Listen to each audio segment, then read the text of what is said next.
But that word create is barah in Hebrew, and it's not clear whether or not that is created in an instant over a long period of time.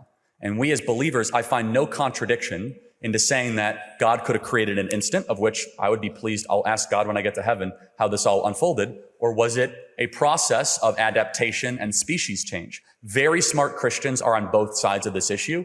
And so there's what we call in Christianity closed hand theological issues and open hand theological issues. Closed hand issues would be like the resurrection of Christ, the Trinity. And then there's open handed, which would be like eschatology or the Eucharist or the creation account.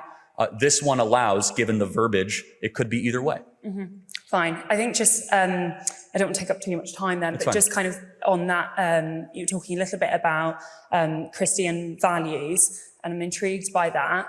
I get the sense that you're very much motivated by your faith. To what extent do you think Donald Trump embodies gospel values? Yeah, so he reminds me very much of Samson in the Bible. Both had, you can laugh. How many of you guys actually know about Samson? Great hair. He was a man willing to fight for a cause greater than he, despite some of his own moral troublings and moral missteps.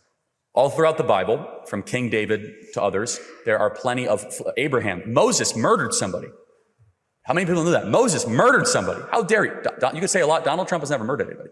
But Moses is like the most revered man in Judaism. You know, he was a murderer in Egypt. He took someone aside and just slammed him in the head and actually had to flee all the way to Midian because of it. We're all flawed. We all have original sin. How do I reconcile what he's doing with gospel values? Well, for instance, I mean, the gospel values to me would be, humility, compassion, forgiveness. Sure. Does he live according to those values, do you think? I actually, at times, I will say, he's far more magnanimous than people will give him credit. None of us are able to fill all those values. I will say some values that I think he does fulfill. He is a truth teller.